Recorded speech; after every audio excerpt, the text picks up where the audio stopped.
I go to a public university in Florida. It's part of the state university system of Florida. Some schools like the University of Florida, UF, Florida State University, FSU, and University of Central Florida, UCF, are much bigger, while others, like mine, are much smaller. Most of the big ones have their own version of a dedicated tour or spirit day, where incoming students visit campus. But really, it's just an excuse for current students to throw crazy all-day parties. UF has Gator Growl, FSU has Pow Wow, just to give a few examples. My campus is about a 2.5-hour drive from Gainesville, and it's sometimes customary for students from other campuses to make the drive to bigger schools for that one day. I've never really been one to party like that, so it was never something I did. But a few months ago I realized it was my senior year, and I'd never get the chance again. So when they asked if I wanted to come with them to Gator Growl at UF, I decided to say screw it, and just went. We drove down that Friday afternoon, the day before all the major festivities. The car was completely packed out. Ethan was driving, and the other friends joining us were Tyler, Logan, and Caleb. We're all above 6 feet tall, so the journey was painfully cramped, but it went by quickly with some good conversation and music. Once we got to Midtown Gainesville, we spent the better part of an hour looking for parking with no luck. I'm not exaggerating about the parking situation. That's how popular Gator Growl is.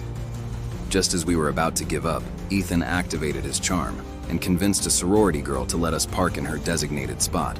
We all got a good chuckle out of that. So everything was going according to plan. Ethan's sister is a junior at UF, and she agreed to let us all crash on the floor of her apartment. That might sound a little ratchet to some, but during Gator Growl, having a place to sleep is practically a golden ticket. She and all of her roommates were super chill, so we decided to party with them that night, even though Gator Growl technically didn't start until the next morning. There's one more thing I have to mention. Ethan is a really friendly guy, and because of that, a ton of people know him. He has this one acquaintance named Jared who is a little problematic. I'm using the word acquaintance pretty generously here. Jared is one of those guys who clings to social circles without ever really being a part of them. He's insecure, loud, oblivious, constantly seeking validation, and somehow makes every conversation about himself. And before you call me out for gossiping, Jared has done a lot of messed up stuff to my friends and me in the past, so I've earned the right. Jared had mentioned to Ethan a while back that he was also going to Gator Growl. There was never any real conversation about where he'd be staying or who he was going with. He wasn't part of our plan, and none of us had brought him up on the drive down. About an hour after the crew settled into Ethan's sister's place, we decided to make an alcohol run for ourselves and her roommates. As the 5 of us were leaving the liquor store with our purchases, who do we see but Jared, just standing there on the curb with his hands in his pockets? No one said anything. We just kept walking toward the apartment, and he sort of fell in step with us like he'd been there the entire time. The first thing out of Jared's mouth once we were a few blocks away from the store was, "Why are you guys so surprised to see me? Was this kid brain dead?" Of course we were surprised to see him. There was never any plan to meet up with him here, let alone hang out with him. And as far as any of us knew, Ethan hadn't even told him where we were staying. We all kind of ignored him and just kept walking, unsure of how this was going to play out. Things immediately escalated once we got back to the apartment. Jared asked if he could use the bathroom at our place, and then ran ahead of us when Ethan reluctantly agreed. When Ethan's sister answered the door, Jared walked right up to her and said, "I'm staying here," before stepping past her without waiting for a response. She obviously didn't know who Jared was, but just assumed he was part of our group. When Ethan realized Jared had lied to his sister, he was livid. I could go into extreme detail about what happened first, but here is all you need to know. Ethan told him straight up he had to leave, that he wasn't welcome there, and that lying to his sister was crossing a line. Jared didn't go quietly. He stood outside the door for another 20 minutes trying to argue his way back in. Ethan's not the guy you want to mess around with, so Jared eventually took the hint and left. We got wasted after that, and admittedly, Jared was all any of us could talk about. We realized later that night that Ethan had been sharing his iPhone location with Jared, meaning Jared had stalked us to the apartment. But anyway, the next day was a blast. Gator Growl certainly lived up to the hype. Most of the shenanigans were done by late afternoon, so we met up with 5 of our other friends, and the 10 of us found ourselves chilling back at Ethan's sister's apartment. We filled the rest of the guys in about the Jared situation, and they found it just as odd as we did. One of our other friends, Mason, said he was pretty sure he had Jared's location. He immediately checked it, and his jaw actually dropped. He turned the phone toward us, and I swear to God, the little blue dot was showing up basically on top of us. As soon as we mentioned it, though, the dot started moving away quickly, like Jared had been spying on us from a car and was now driving away. It was bizarre. Him showing up a second time was borderline psychotic, especially after Ethan had explained to him why he wasn't welcome there. We probably should have taken the whole thing more seriously than we did. That behavior was extreme, even for Jared. Instead, we all just laughed about his weird obsessiveness and continued partying. That night, after we had all crashed, I woke up randomly sometime well after midnight. I barely had time to process my surroundings when I heard glass shattering from somewhere deeper in the apartment. I shot up off the floor, looking around to see if anyone else was awake. No one was, probably because everyone had gone to sleep completely wasted. I realized pretty quickly that no one else had heard it. And if someone had broken in, I was the only one who could do anything about it. I didn't have a weapon or anything, so I just grabbed an empty wine bottle off the floor, took a deep breath, and started creeping toward the noise. My heart was pounding. When I entered the living room, I saw the sliding door that led to the balcony had been completely shattered. A huge rock sat in the middle of the floor, surrounded by glinting shards of glass. I didn't need convincing. I knew Jared was behind it. I went to go wake my friends up when, out of the corner of my eye, I saw a closet door handle jiggle a little. I froze, more scared than I had been just moments before. I didn't think Jared had the guts to go beyond destroying property, and the thought that he had broken into the apartment terrified me. I was just about to yank the closet door open when my better judgment forced me not to. Instead, I snuck back to the bedroom, woke Ethan up, and told him to back me up. The two of us walked toward the living room, but by the time we got there, the closet door was wide open. I looked around frantically, but I didn't see him. That's when Ethan reached into the closet and pulled out this massive kitchen knife. I stared in shock. Jared had literally been standing behind the door with a knife, probably intending to injure me. He could have literally ended my life had I opened that closet door. That was the most horrifying moment of my life. Ethan and I woke the rest of the house up, and we did a sweep to be 100% sure that Jared was nowhere in the apartment. We obviously got the police involved, but all that really came of that was just getting a police report. They told us property tends to get destroyed during gator growl, and we were one of the many victims. Before you ask, Jared had stopped sharing his location with Mason, so we couldn't even show the police that. We had to leave the next morning. Ethan was freaked out about leaving his sister and her roommates there, especially knowing that Jared had managed to sneak in there once already. Before we got in the car, he pulled out his phone and typed out this massive paragraph to Jared. I'm not going to air it out here, but you can guess what was said. The message never delivered, though. Jared had already blocked him. We all pulled out our phones and realized we had all been blocked too. Over the next few weeks, none of us heard from him. It was like he had fallen off the map completely. I still can't wrap my head around all of this. As aggressive as Jared often pretends to be, he doesn't have a history of violence. In fact, I've always thought of him as a little passive. He knows where all of us live. So I'm still worried, even while writing this out, that he's going to do something drastic. I'll send an update should something.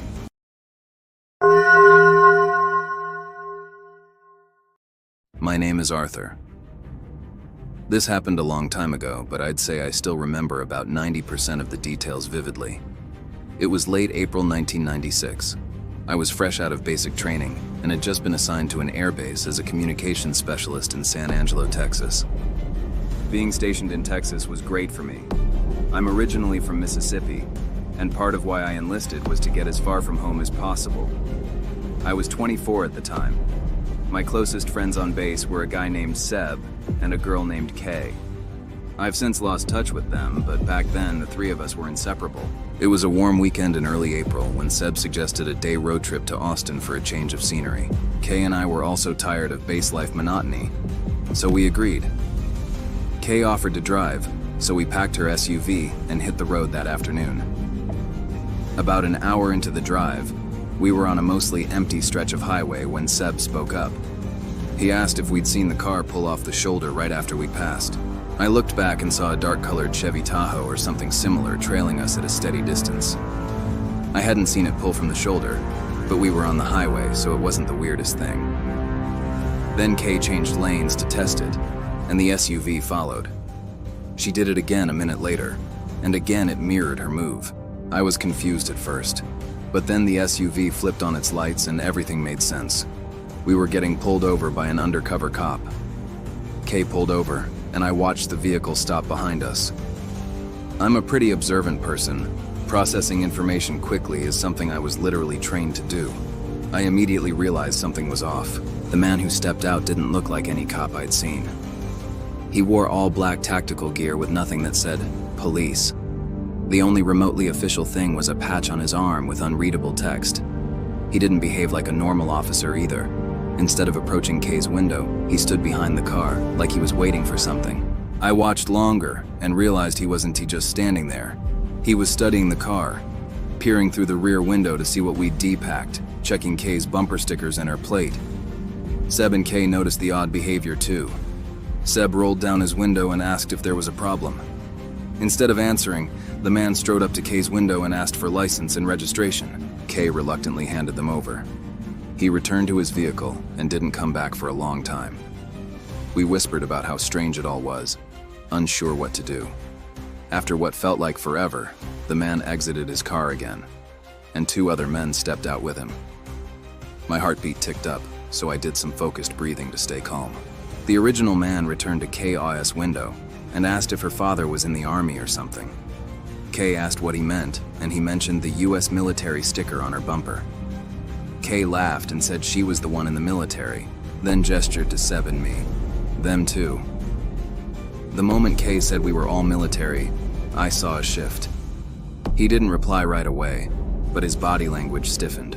He glanced back at the two men near our rear bumper, then looked at Kay again. There was a weird silence, and then he said he'd let her off with a warning and to drive more slowly. He handed back her license, turned without another word, and all three got into their vehicle. Before Kay could start the engine, the Tahoe pulled off and sped away. We were dumbfounded. Seb wouldn't stop saying those guys weren't real officers, and that they would have tried something shady if we'd all been civilians. There wasn't much we could do, so Kay got back on the highway. Austin was actually a great time, and by the time we returned to base, we had pretty much forgotten the stop. It wasn't until about a week later that I was reminded of it. I was in the rec room watching the local news with Seb when a story came on that made me freeze. A man and a woman had been found dead in a ditch along a stretch of highway just outside San Angelo. According to the reporter, they'd been robbed and murdered, and investigators believed they'd been dumped there the night before. What really got me was the next part.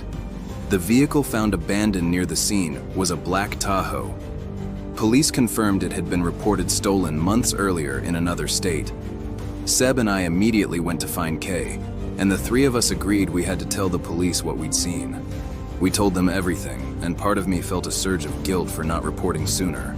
Even today, I still think about how Kay's military bumper sticker may have saved our lives that day. I can't help thinking how easily it could have been us in that ditch if we hadn't have been military.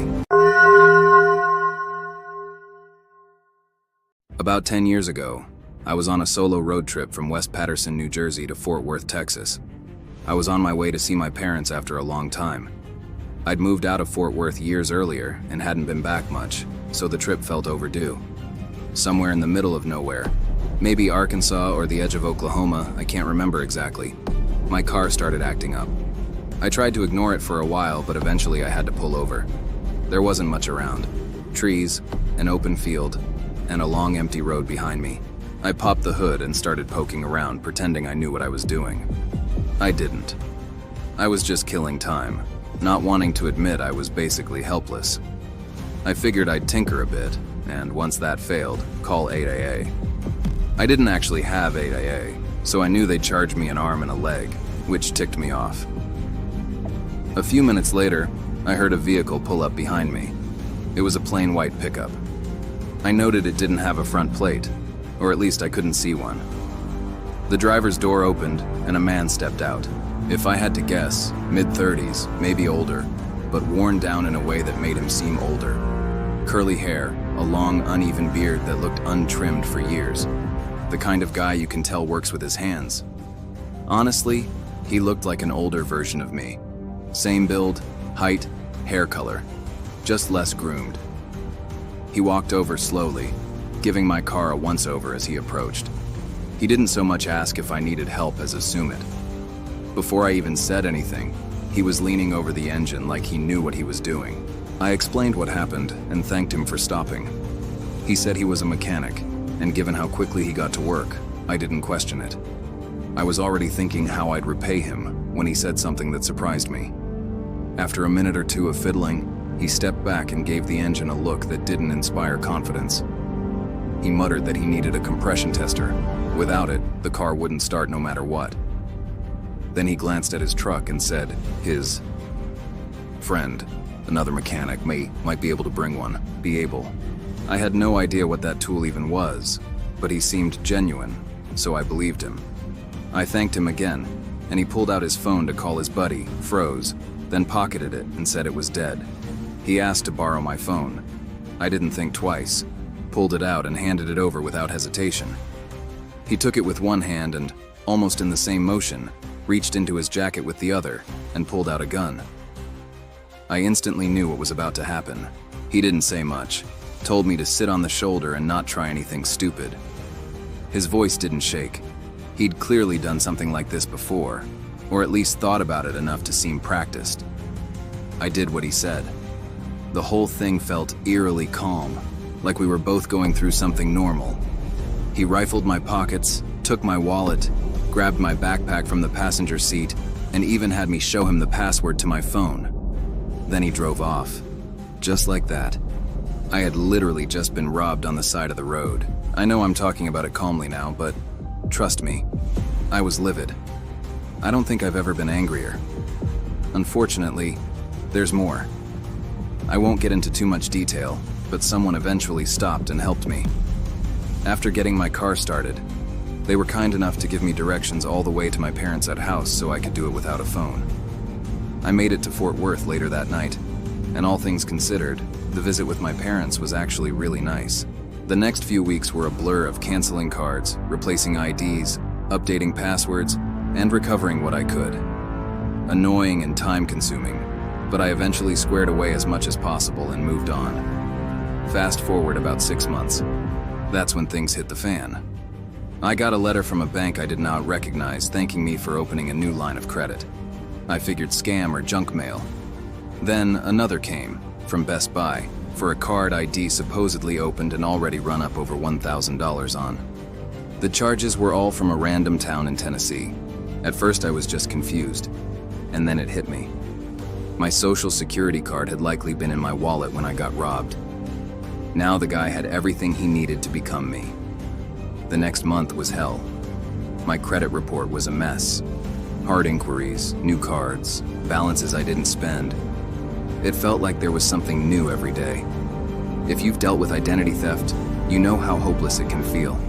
I filed with the FTC, placed a fraud alert with all 3 credit bureaus, even froze my credit. I went to the police and gave them everything, but without a name or a plate, apparently nothing could be done. I filed a formal report anyway, to create a paper trail. I even called local PDs in each town where fraud occurred. I followed every step you're supposed to follow, and it still escalated. Whoever was stealing my identity was being extremely careful.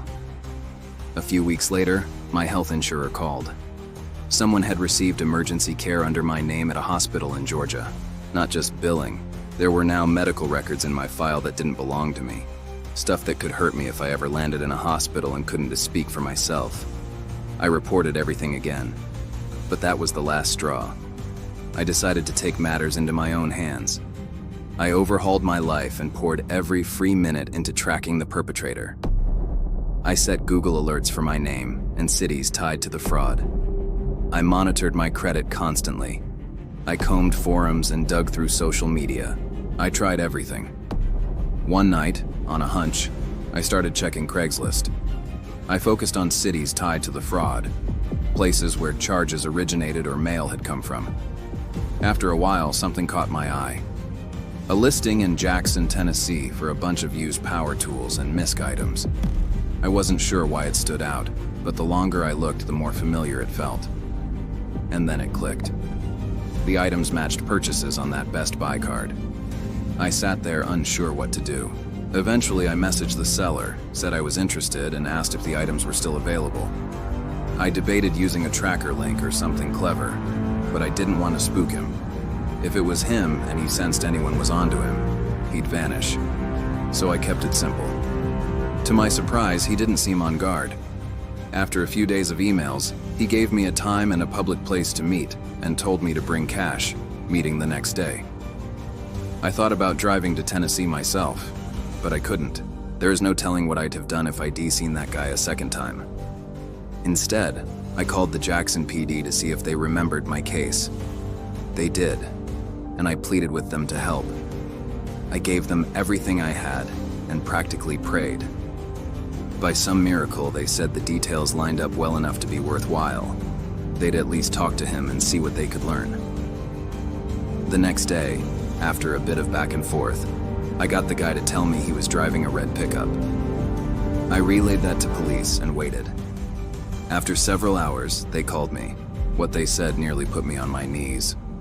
The officer told me that as soon as the guy spotted patrol cars near the meetup, he sped out of the lot immediately, didn't even try to play it cool. That alone raised red flags, so they followed. Not long after, he lost control and crashed into a ditch. Not a major wreck, but enough to get officers legally involved beyond casual questioning. According to them, he was a mess, visibly shaken, panicking, talking in circles. As soon as they mentioned the Best Buy items, he folded. He admitted he didn't know where the stuff came from, that it wasn't his, that a friend had given it to him, and he decided to resell it. It couldn't have been more perfect. He ratted out his friends, and with his cooperation, police gathered enough evidence to arrest the real perpetrator. I've never felt more relief in my life. Like I said, I don't want this traced back to me, so I'm going to keep it vague from here. I will say this. The guy who robbed me wasn't alone. There were 3 of them, and I wasn't the only victim. I was told they'd been targeting travelers and isolated drivers up and down a few different interstate corridors, mostly in the South. Eventually, all 3 were caught, charged, and jailed. I won't say much more than that, except that justice was served.